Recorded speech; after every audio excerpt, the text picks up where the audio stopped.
coronavirus. COVID-19. Coronavirus officially hitting the U.S. The coronavirus on both coasts.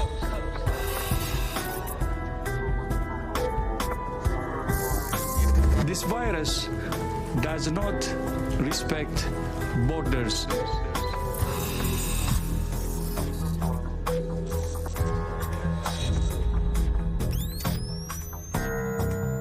What we've got here is failure to communicate. As the novel coronavirus made landfall in the U.S., an air of extreme uncertainty fell over the nation. Despite spreading in China and Europe for several weeks, the initial information surrounding COVID-19 was mixed. When COVID struck, this was a big new thing. We hadn't seen anything exactly like this, and it was a crisis for all of us. We didn't know what was coming. We didn't know how bad it was going to be. We'd all been trained, of course, in PPE and isolation. We do that every day in the hospital with, different patients, TB and different infections that we isolate patients for. We were used to that, but what we weren't used to was not knowing how bad it was going to get or exactly what these patients were going to look like. It was a new thing. I found 3 weeks in that I felt so unsteady and confused, and I think everybody has.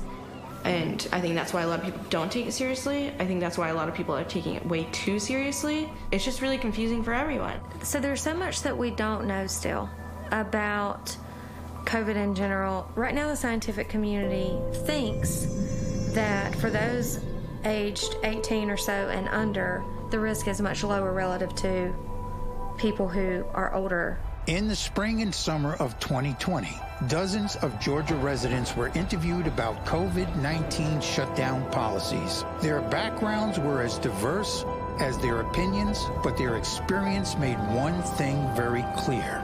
This wasn't just a story about Georgia. What happened in your state happened everywhere.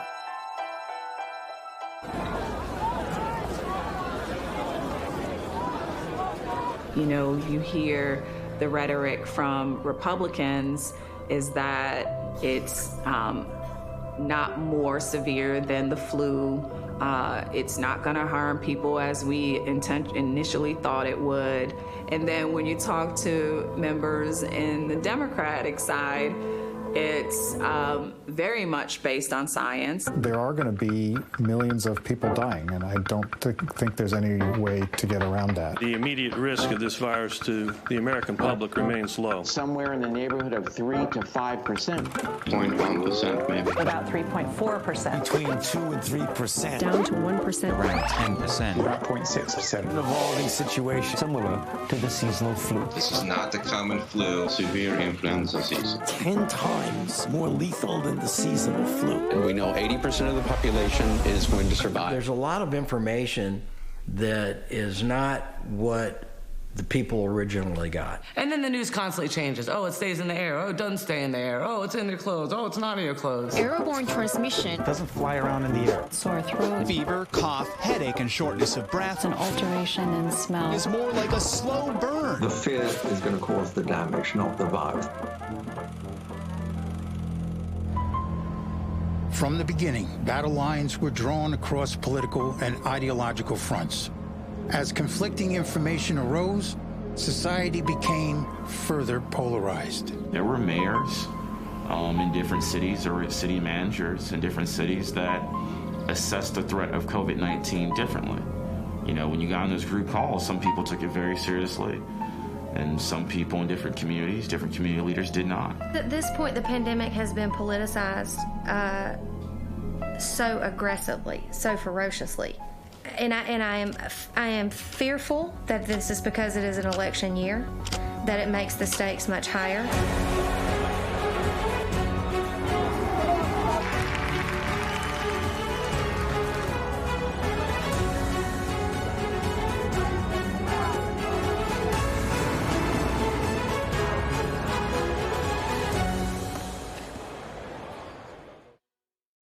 it's become very hyper-partisan. And at the end of the day, it really should be about what is in the best interest of all of our citizens, and it's a tough situation for any elected official to be in right now. I believe that there are people in politics right now that love their power and their position more than they love this country. And they're willing to do whatever it takes to maintain that power. If it means creating panic, if it will help get the administration that's in now out, they're willing to do whatever it takes. The first coronavirus death. The new developments in the coronavirus. Research suggests coronavirus had already been circulating. Prepare for the expected, the unexpected, and the unimaginable. I felt responsible in the job that I have for making sure that we were in the best situation that we could be day to day for the operation of the hospital. And thankfully, our numbers never got out of hand. We were able to keep it all to one unit. Our COVID patient population, the ones that ended up in ICU tended to be older and have coexisting conditions. To us, Regency Manor is not just, a business. It's really an extension of our family.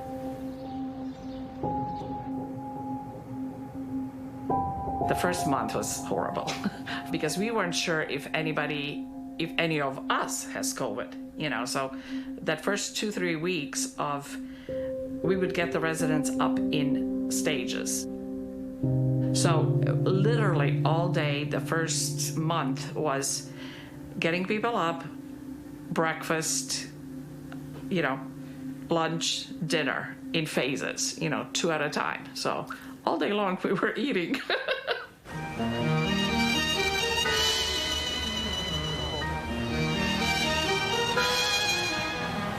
I really believe that once you've lived a little bit, I think even the fear of calamity or death or whatever is not nearly as strong as when you're younger.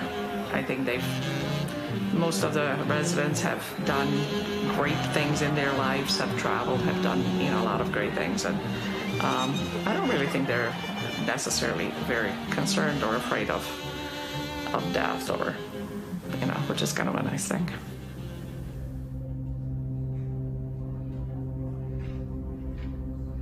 My firm belief is that at the federal level and at the state level, this has been mishandled so intensely. And again, we were trying to work very quickly. Everybody's trying to work very quickly to understand what was going on.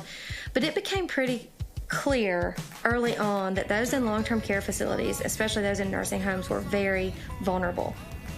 And it is true that many of the deaths that have been experienced thus far in terms of the pandemic in the United States have occurred in long-term care facilities. It is without a doubt also true that many of those facilities struggle to meet their needs on a daily basis completely pre-pandemic. The White House and Congress reached a deal early this morning on the economic rescue package that dwarfs the entire national... Throw an economic lifeline to businesses and to workers. Providing over $800 billion in support for businesses big and small. At last, we have a deal. All government expenditures come from two primary sources, taxes and borrowing. I heard about the PPP and I immediately went on your site.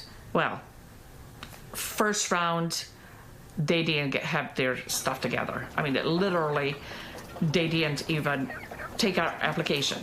And then all the first part was gone. So then the second part of the stimulus came in and I thought, this is ridiculous. Everybody's getting, a bailout of money except us. Right now, to this day, I get almost 100 emails a day about unemployment. And it's so far behind now that there are people that are at risk of losing their homes, and losing everything just because they just haven't got to their name yet in the system. Well, I believe that as finances are distributed, it depends on the priority of the people that are distributing the money. And whether it's nursing homes or not, they're the ones they're picking the ones that get the money. I probably applied to about 6 or 7 places, literally. I would just stay on the computer and just apply. And finally, they did, ultimately. It was not what we were led to believe. I would say it was about 60% of what I thought we qualified for.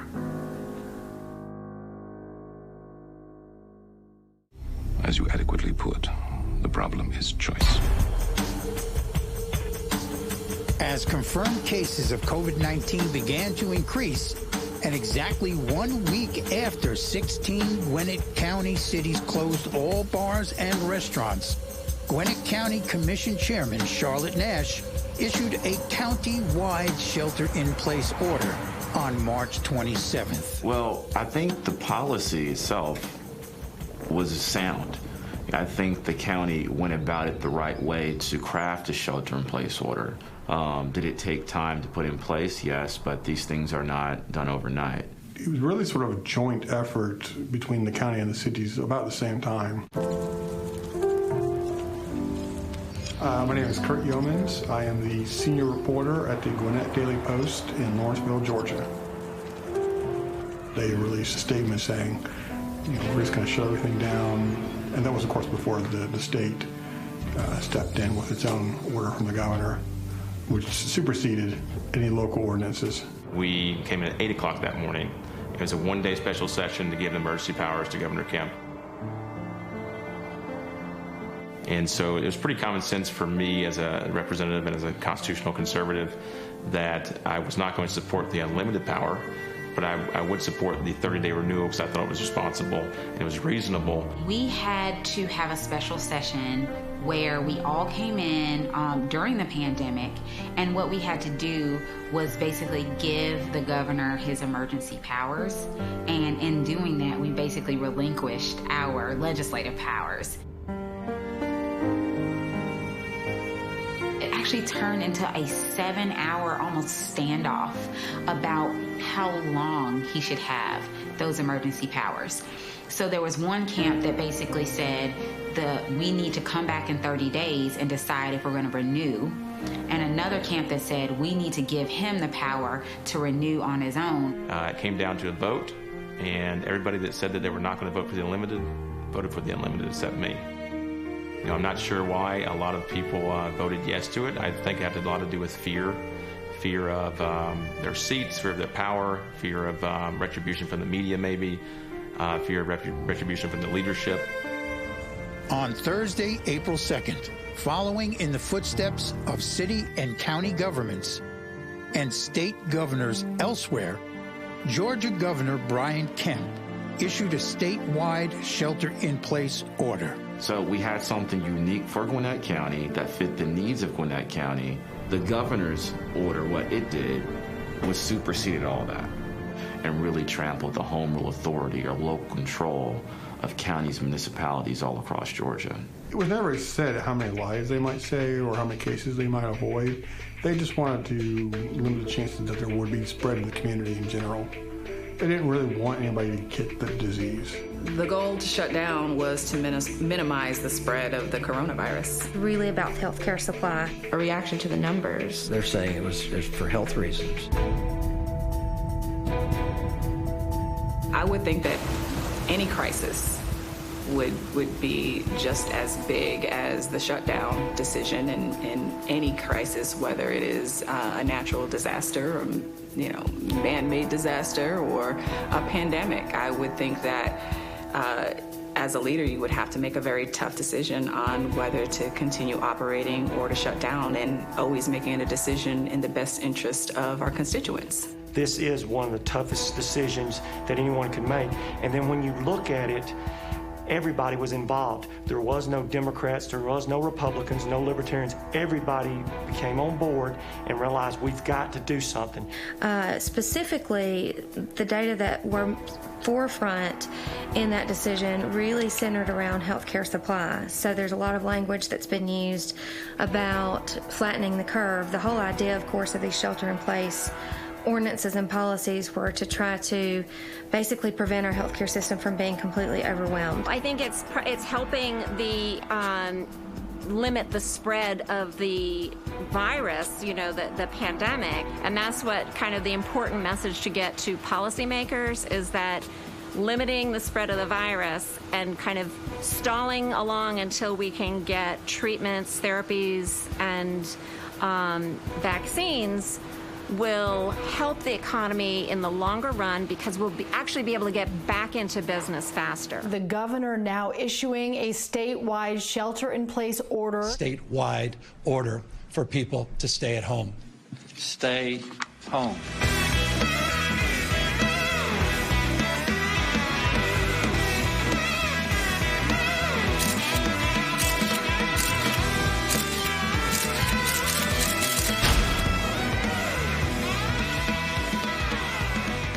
I think people are enjoying being reconnected to their families. What I found is that I'm able to get back really to the basics. And what I've observed is that there's been so much growth within my own 3 kids. I missed it working. I totally missed the autonomy that they've gained. The benefits for the citizens is public safety.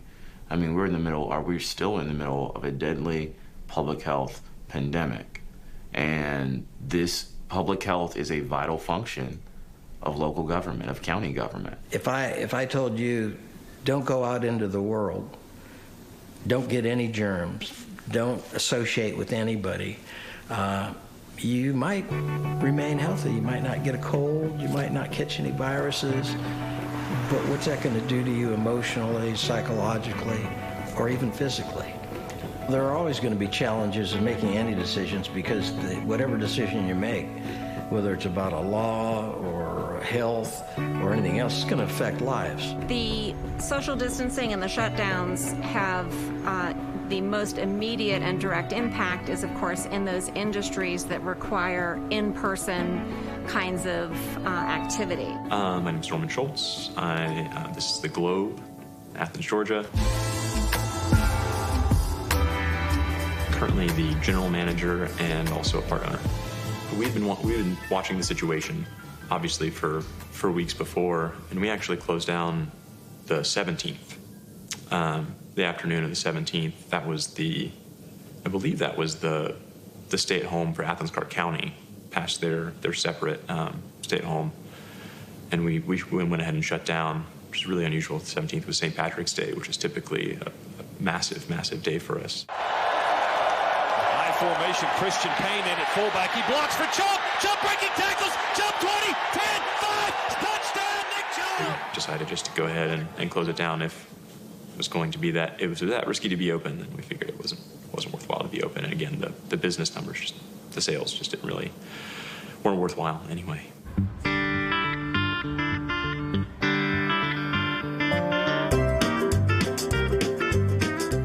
Terry Hanley. I'm the owner of Black Diamond Grill in Cumming, Georgia. We shut down for 6 weeks, so at that point we had to let all our employees go. We've offered all of them jobs again. I think most everybody knew was going to happen just from what the media had expressed and what was going on in the world. I think everybody knew there would be some type of restrictions in every business. My name is Devendra Gautam, and everybody called me Gautam. I own this restaurant for more than 11 years. We decided to close the restaurant March 2020, and since then we open for takeout only, which is in the evening, and we stop lunch, buffet, and the dinner dine-in also. As the spring of 2020 continued, and with it, the confusion and uncertainty that COVID-19 and the shutdown had created, a rift between elected officials and those they were elected by began to show. What we need in this time is calm, sound, professional leadership from state and local elected officials. And I feel in Gwinnett County, that's probably what was missing.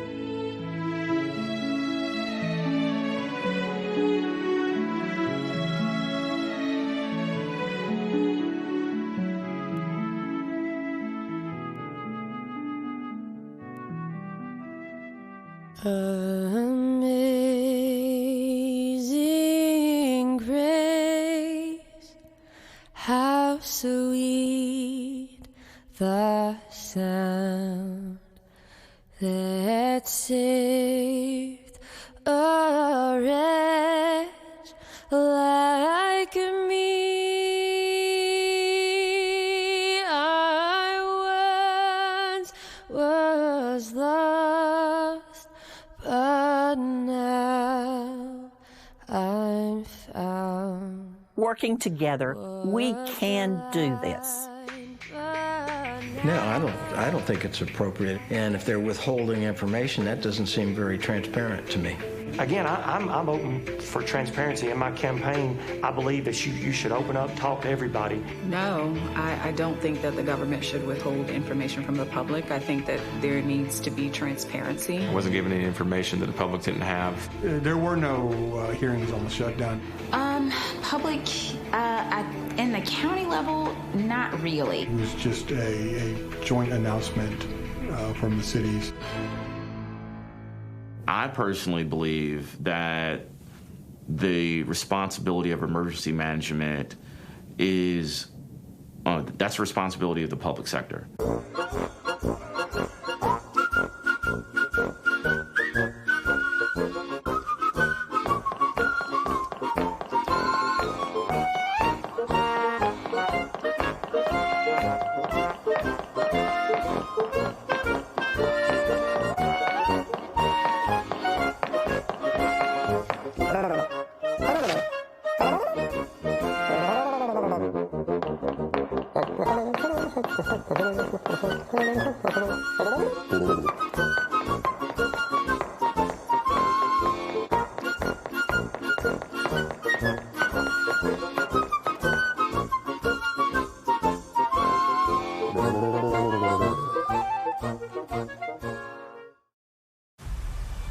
I don't think anything should be done for political purposes.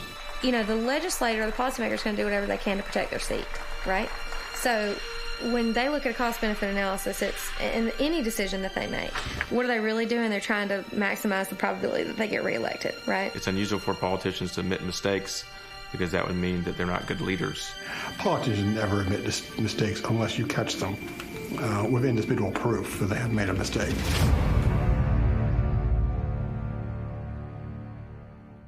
Here's a number. Every 1% unemployment goes up, 40,000 people die. Did you know that? No. Did you know that? No, I didn't know that.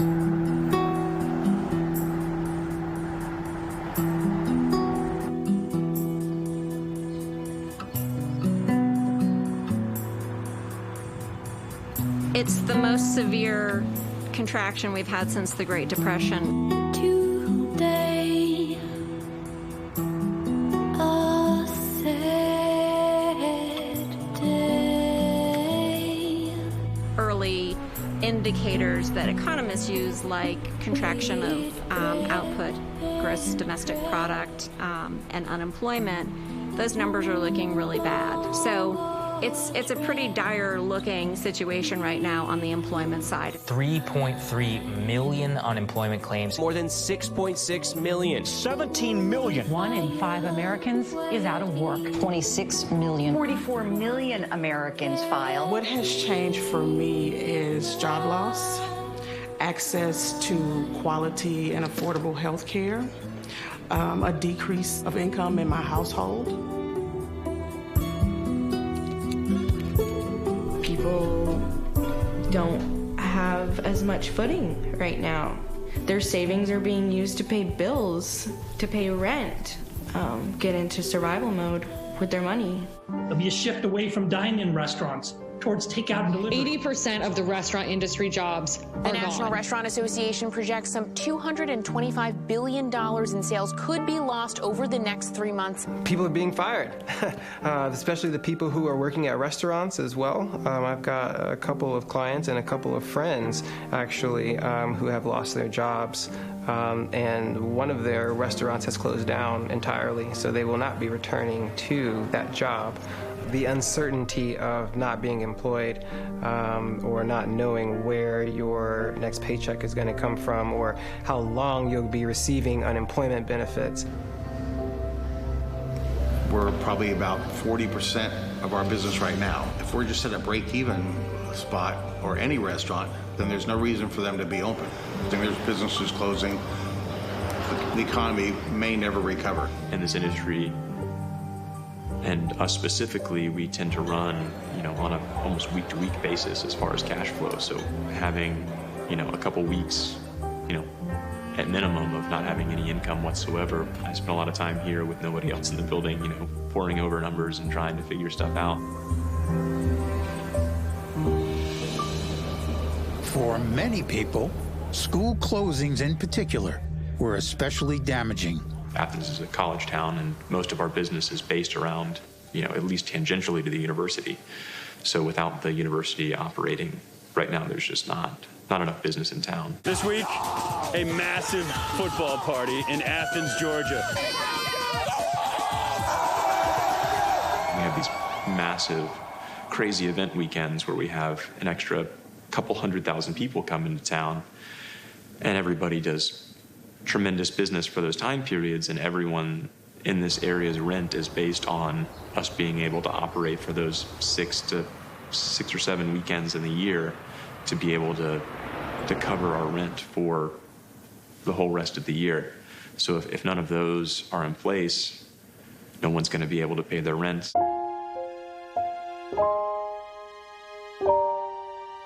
Digital learning and being cooped up has been a nightmare. Half the parents did the digital learning for their children just to get over it. I know I've talked to my son's friends, so the students aren't learning. So either they're struggling and guessing or online with their other friends trying to get the answers, or their parents are doing it for them. With schools closed, many parents struggled to balance their financial livelihood with their newfound responsibility as teacher and babysitter. If we don't bring our guests in, we don't make money. I'm going to have to go for it. I have 2 kids at home. I got to take care of them, feed them, and get through this. I'm concerned about parents feeling concerned about not being able to provide their kids basic needs because they can't go to work, because they have to be at home to take care of their kids. I'm concerned about their emotional needs as well. A lot of my kiddos, when they go to school, for some of them, that's the only meal that they get. So many will not be able to return to work because many of them have small school-age kids that require supervision. So they can't afford daycare. They can't afford to have an independent babysitter to come in. So they are responsible for providing that care. So that's going to impact them financially. Parents like myself who have children with special needs are extremely overwhelmed. How they learn differently. Well, I'm not trained in special education. So it poses some different challenges. I would say that in-person learning is without a doubt preferable. So when you take a child out of a school, particularly a child with certain needs, whether they be instructional needs or economic needs or medical needs, you do shut down that avenue. The schools are essential for the overall future of this country. If you're going to compete in today's worldwide marketplace, you have got to be armed with an educated workforce, period. And we know how important school is. That you can't retroactively correct stupid. You can't retroactively, get a kid back on a reading level, right? Especially in 3rd and 4th grade. So I often wonder, did we take the best approach when it came to public education responding to COVID? When you say, let's just shut down the schools, it's not, oh boy, the kids get more time off, and the kids don't have the social interaction that they need. They're not learning. It's almost like taking a person, putting somebody in jail. It's got to have an impact when children are isolated from their peers over an extended period of time. I can't imagine what the impact would be on a 7 or 8 year old child sitting at home, and then the parents are, trying to keep body and soul together and working and dealing with child care and what have you, it's got to be an awfully strenuous environment. Got to be.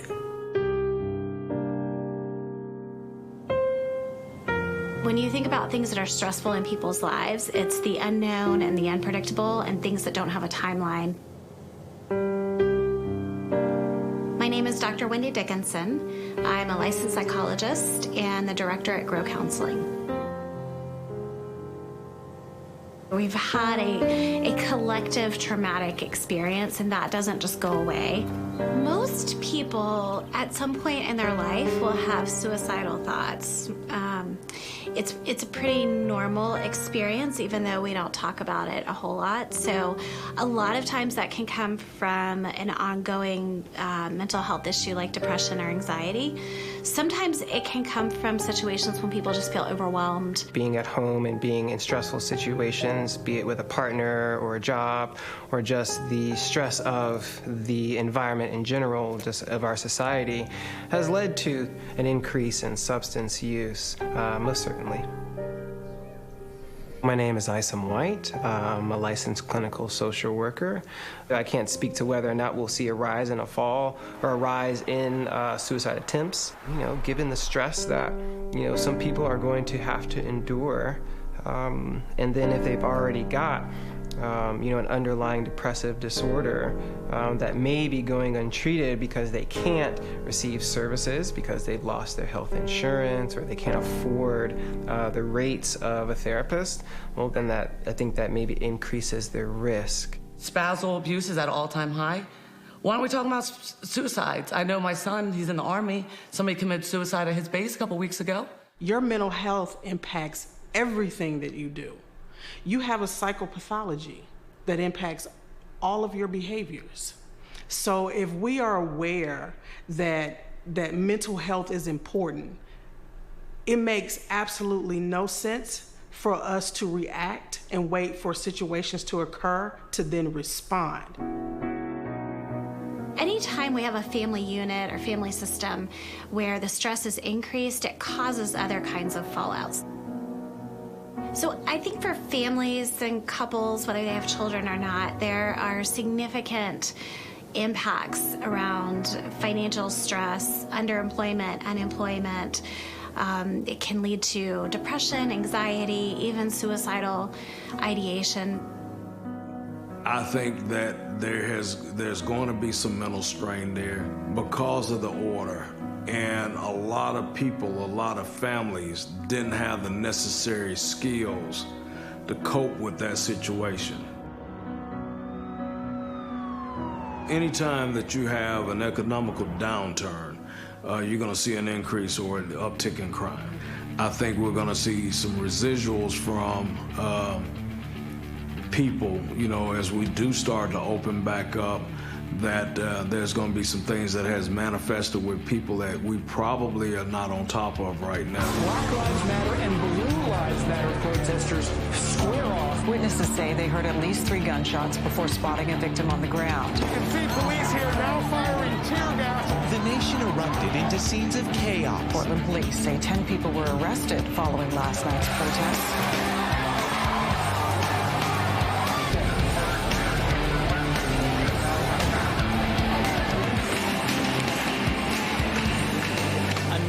Huge turnout for the second day. Thousands of protesters out in force.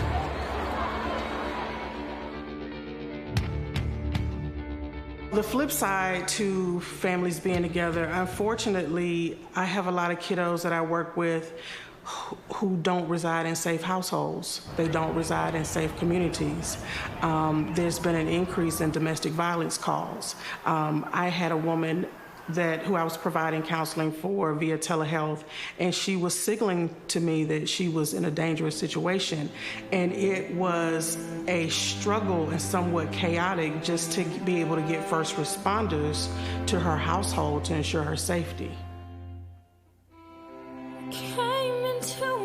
There's been some new additions to the families, and if you got families that live across state or across the country, like my father, I can't get to. So that's emotionally hard. for us as a family. And when you couple that with health problems, so my father's elderly and he has health problems, I'm his primary caregiver.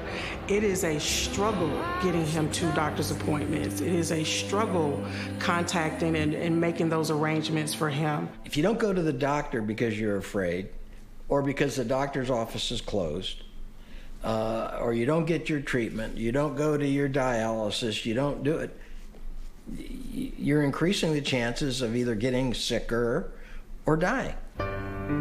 That's what the shutdown has caused. The hospital did, pretty much across the country, from what I understand, stop doing elective procedures.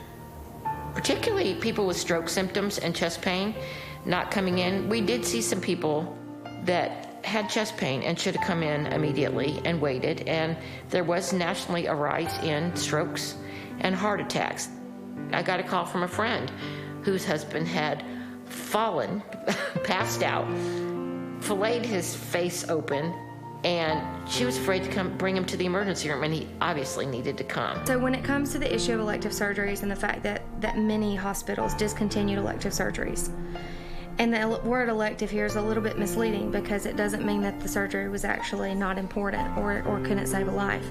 I'm sure that there were lives lost over that. We don't have the data. Those data are being made available in real time. But what I can tell you is that you have to consider where the locus of authority is in the decisions around preventing elective surgeries. And those decisions are typically made by the healthcare systems themselves. My understanding was it was just internally from the hospitals themselves wanting to get ahead. Those instructions have come from the association, the American Pediatric Association or the American Dental Association. When the governor passed his shelter-in-place order, it prevented certain healthcare professionals from doing certain work.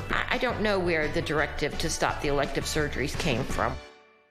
A growing disconnect in overall experience began to manifest. As the difference in people's individual environments were exposed, so too was the overall cost they had and would continue to pay.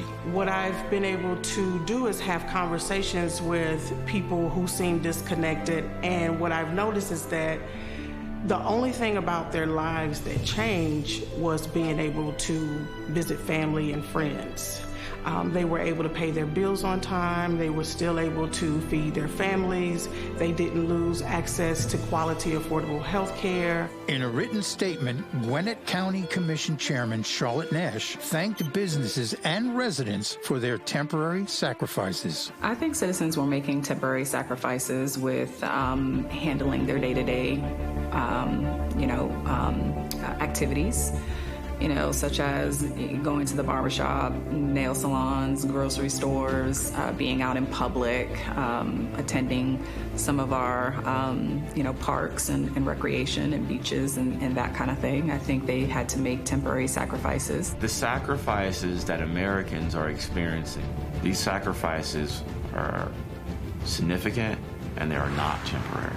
I think any elected leader needs to take this seriously, and I think the residents and the voters will respect you more for taking it seriously. It's not temporary. When you lose your job, when you commit suicide, the suicide rate went up, the divorce rate went up, the alcoholism rate went up.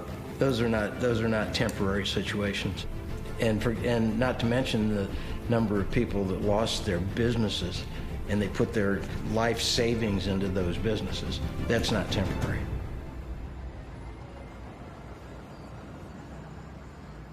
Almost finished with the potential disasters. Worst scenario is either quicksand, spontaneous combustion.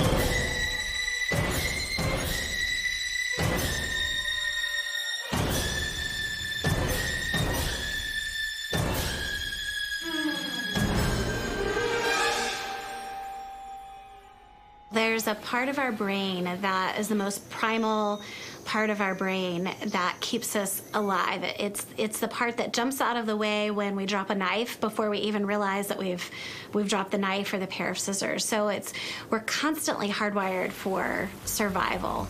And that part of our brain is largely driven by fear. Fear is one of the indicators that tells us, hey, something's not safe here, we might not be okay, and need to change the situation. And so unless we're really in touch with how we're feeling and paying attention to the way that the fear is motivating us, we're most likely to make decisions from a fear-based perspective. If you are fearful for your life or for your livelihood, it may cause you to react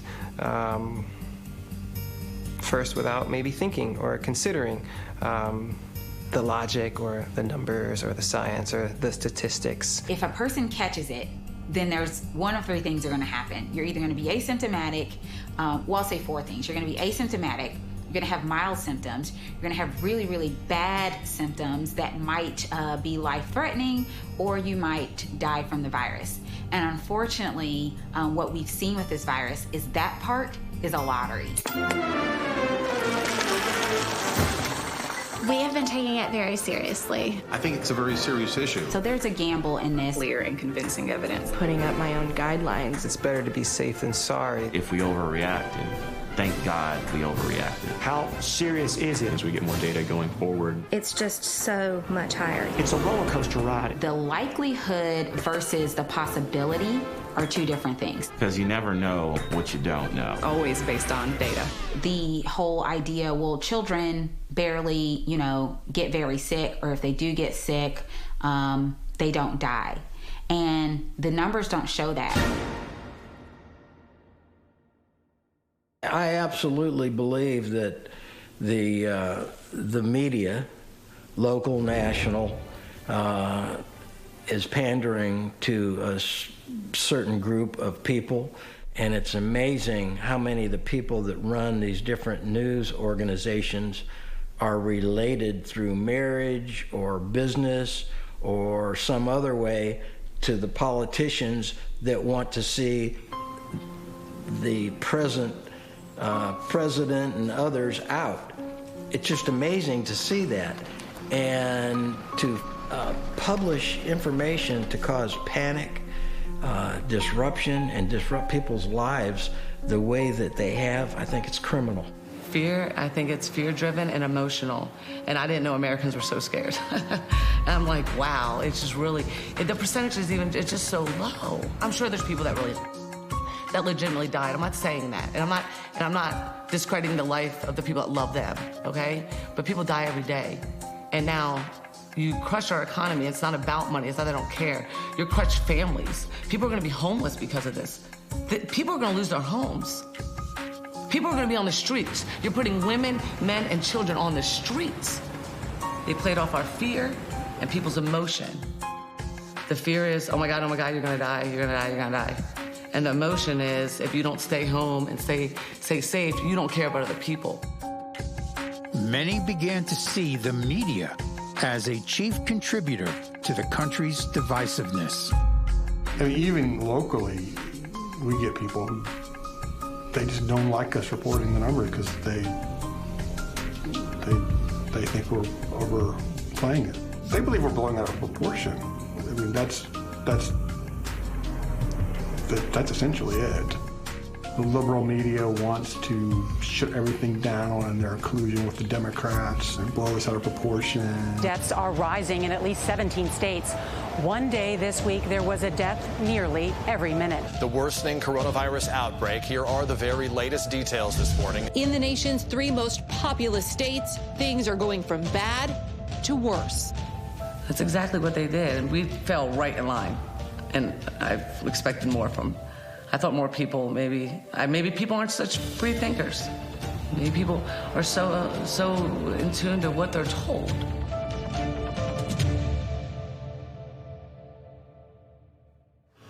One of the things that I talk to clients a lot about is that what we focus on grows, and our brain actually doesn't know the difference between what's real and what we imagine. So when there's a stressor out there and we focus on it and we imagine that there's this invisible monster that's going to get us, and we stay focused on that, it continues to grow, and our body actually responds biochemically as if there's a real monster out there. I think one thing that people could do in terms of guess in a response to the reactionary part of fear is to practice being comfortable with fear, practice sitting with it, practice sitting with the bodily experience of fear. So what does that fear feel like in your body, and how can you maybe withstand, or like I use the term, sit with, how can you sit with that fear for an extended period of time? This is a once-in-a-lifetime situation that we're in. With COVID-19, I think we've never had this before. The year was 1957. Elvis was entertaining the masses, and I Love Lucy was airing its final episode.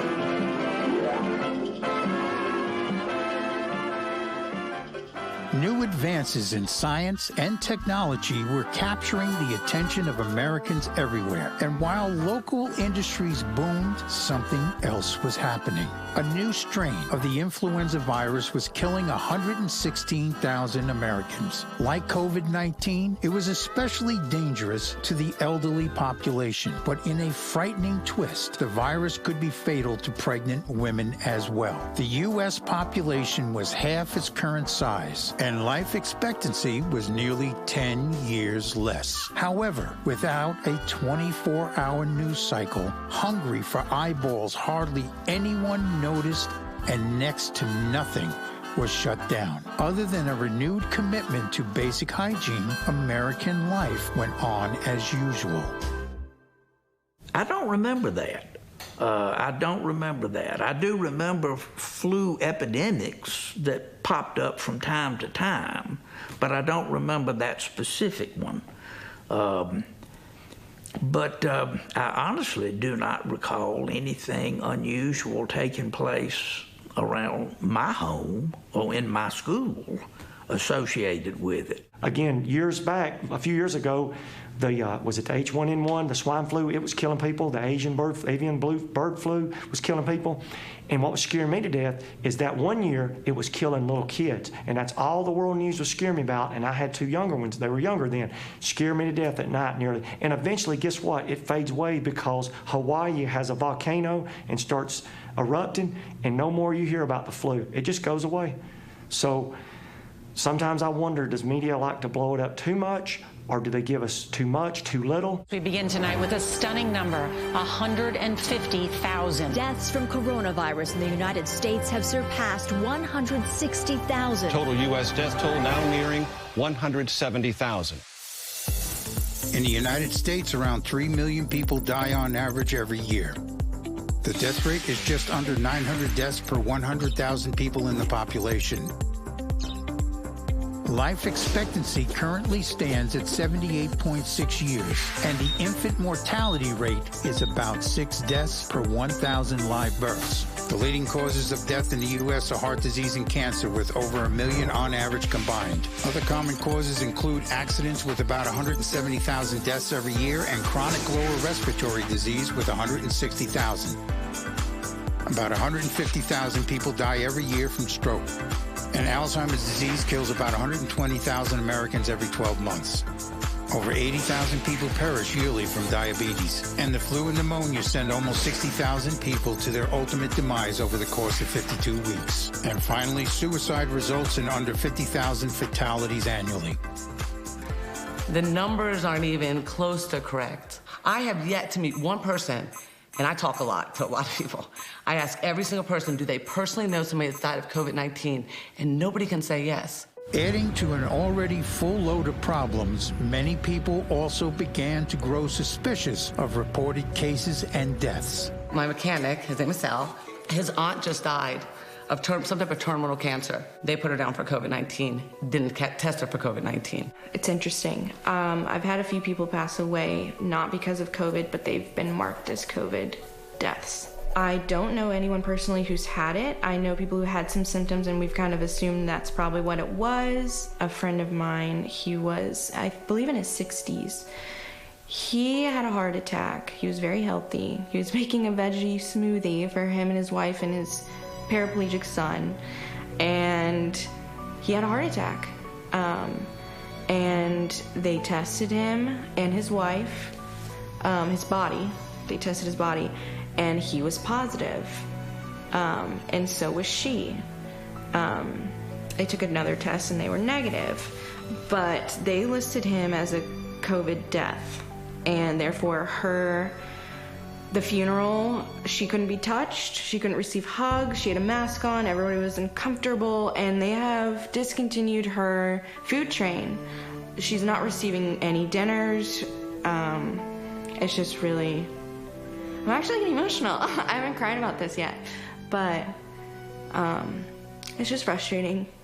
The hospitals are getting money for every COVID death. I think just, to cover whatever the finances are to put people on ventilators, etc., which I've actually read that they put people on ventilators before they die just to prove that they treated someone for COVID, and that actually decreases your chance of survival because you're depending on that machine. Another friend of mine, her nephew died in a car wreck in New York, 20 years old, and they put him down for COVID-19. Everyone knows FEMA's giving the hospital, $2,500, $3,500 for every case they say is COVID-19. So I have a friend in Arizona who's my sister was talking to the other day, and she said that her friend's husband clearly retired with serious heart issues. Went to the hospital with having a hard time breathing, but as I said, very, very compromised with his heart. He died. They tested him, he had COVID. He died, they say of COVID, his wife says with COVID. Slight difference, but but in his case, they really thought that if it wasn't going to be this, would have been something else pretty quickly. So my wife's stepfather's father passed away. He was in a retirement home in Gainesville, and they had an outbreak in the retirement home, and he passed away last week. Maybe a couple of patients that I checked out of the morgue that I said, okay, well, we never got a positive, but we're calling it a COVID death. We didn't always trust the test. You can't risk, that a test wasn't correct. You have to assume. A lot of the information that I've obtained basically says that if you die of a heart attack, but you have tested positive for COVID, you died from COVID. I can speak to some of the cynicism that people may feel. I know the Georgia Department of Public Health has been criticized recently. It made its way in the national news by putting out misleading, we'll say, maybe outright say blanket false graphs or information coming from state government. What the reasoning is, I'm not sure. Some say it's financial, some say it's political. I don't know what the reasoning is, but I know that a lot of deaths have been attributed to COVID that weren't COVID. If you ever can make yourself appear the hero, and there are some financial benefits to that, I think that's a good incentive for people. I don't have any personal or professional experience, but I have had conversations with other colleagues, medical and clinical colleagues. And COVID was listed as the cause of death, but they felt like there was something else that this person passed away from. So we've had conversations about why that may have happened, and it has a lot to do with money. Toto, I have a feeling we're not in Kansas anymore.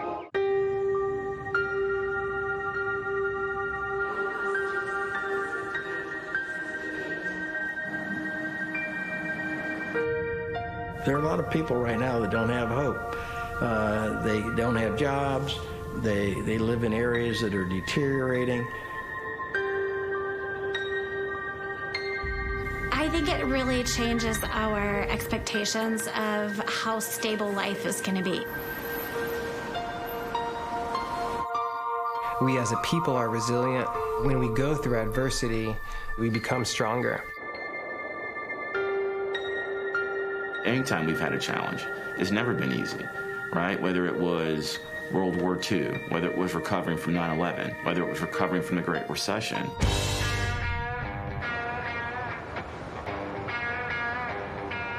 Check.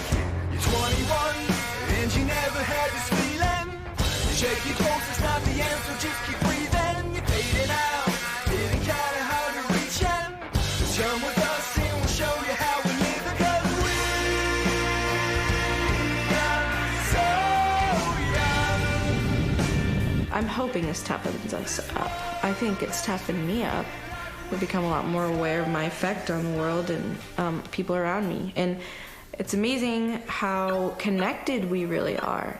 And I hope that, you know, a lot of people my age, I hope their eyes are being peeled financially. There was a message for our generation, millennial, Gen X, whatever you want to call it, that if you do the right thing, you finish high school, you go to college, you get a good job, and you'll be stable. Some of us got there, and some of us didn't. Yeah, it makes the future uncertain. You know, some of the clients that I know and that I have that we're similar in age, they're really struggling right now. They don't have careers, and if they did have a career, some of them have been put on pause. When we go into something expecting for life to go our way and things to be predictable and stable and calm and an outcome that's congruent with whatever work we put into it, that's a really different expectation than somebody who's lived through trauma or stress. I think one of the positive things that we learn from it is a sense of resilience about who we are. So we adopt this idea that we are strong enough to overcome things, or we're creative enough to problem solve, or we can rally together with a support system and figure out a way to navigate something together. You can't quit living, You just can't give up on life. You've got to keep pressing forward, moving forward, and make the best that you can. Like any good crisis, COVID-19 and its wide-reaching effects created a laundry list of varying opinions on the best way forward. We have a lot of people who have nothing, including health insurance. They're in poor health. There is little to no prospect of upward mobility. The intersection of all of this in the global pandemic, the lessons it's teaching us, I think that we're still the richest country in the world, but it really doesn't matter if you can't access the resources that you need. One of the things I've learned is that there are a number of policies being made in regards to funding, in regards to access to health care, that unfortunately don't always include people who are implementing and practicing this health care. We're not included at the table when these decisions are being made. So that can cause like a negative impact, specifically people who are on the lower income bracket. I don't think that they realized the personal costs, the individual costs of the shutdown, and the costs of lives that it took, costs of businesses. But I think this will be a unique time to look back on. Where there were shortcomings, where there were ways we probably could address situations better, we need to take that and weave that into public policy and SOPs across the country. I'm hoping public health experts, public policy will be shaped for the better after this pandemic. Thank God here in Georgia, none of us were required or forced to take people, residents with COVID. But I'm thinking in New York City, for example, where they were required to take, knowing that the resident had COVID, and to take them back into the population, that is just terrible. That is just unbelievable. Among the biggest unknowns is the future of the restaurant and service industries. As one of the largest employers of people worldwide, its prospects will influence millions of lives in the near and long term. It's hard to say right now, how it goes. If it is short time, it's okay. If, month or 2 months, if it is long time, then, I definitely be concerned about this. I want to thank everyone that supported the Globe in general. So the GoFundMe especially, we've had such an amazing outpouring of support. It means a lot to be well-loved and respected and taken care of in our community. I just want to say thanks to all the customers. If we have another pandemic in the fall, I'm sure we're going to be closed. You know, we can't spend money that we don't have. If you're only doing 20% of your business, there's no reason to be open.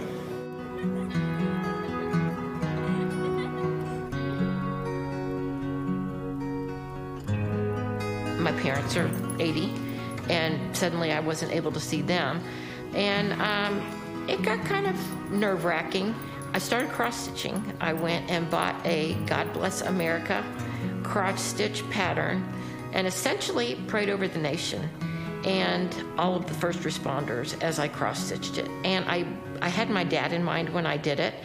And with him being at risk, if he'd contacted it, really made me dive deep into myself about what was important and our nation and how we all work together. You know, I have a 93-year-old dad and 91-year-old stepmom living in Massachusetts, and, you know, they're in lockdown in their retirement home, and, you know, they've made it this far. He was a soldier in World War II. You know, to me, it's like priceless. I couldn't put a monetary value on saving my dad's life. Sorry, I'm getting emotional. But yeah, I can't think of it that way. If you got sick from this, I would feel horrible, because if you passed it along to your grandparents or your father or your mother and one of those passed away, it would be very difficult for you when you got married and you can't walk down the aisle with your father, or your parents never get to meet their grandchildren. When we closed down last March and went to virtual learning, I could not be of much help to the people here in the system that were scrambling, trying to keep the thing going, and they did a yeoman's job. I mean, I was absolutely amazed at the kind of job, I want to say we did, but that wouldn't be fair to them, the kind of job they did. Our intensivists, emergency room doctors, we had two marvelous doctors that I can't say enough about, who volunteered to man the COVID unit. Yeah, you see the heroes, and then suddenly it makes everybody better. A crisis ultimately does make people better. And it's something like this that really makes you appreciate great people.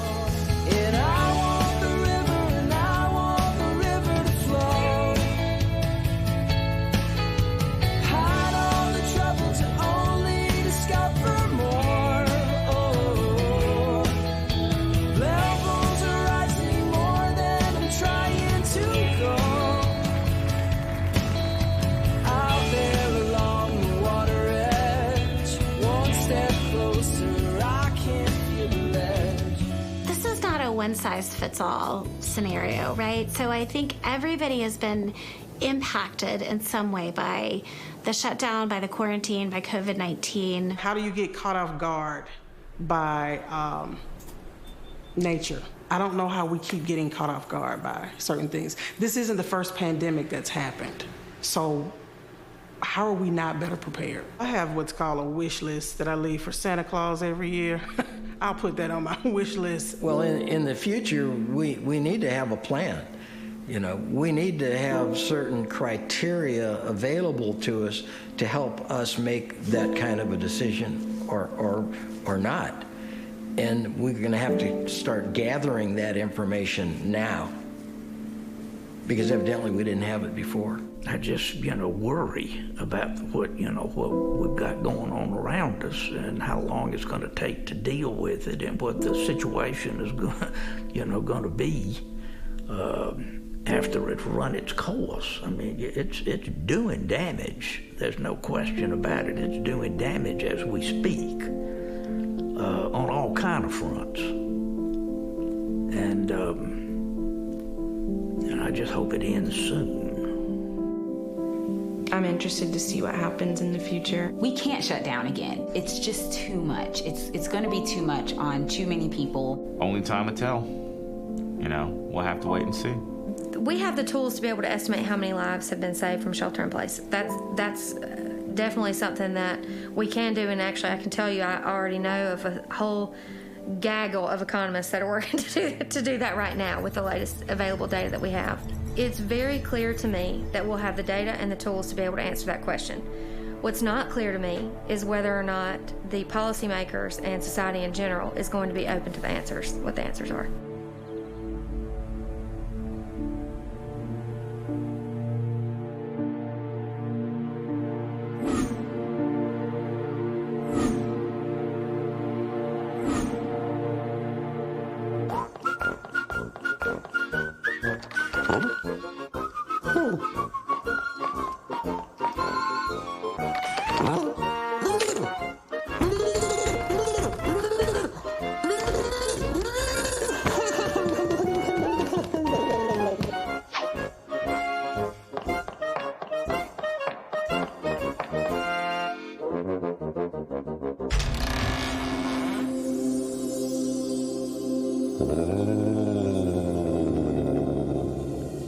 Not shutting down, we would have seen even more deaths than we are seeing right now.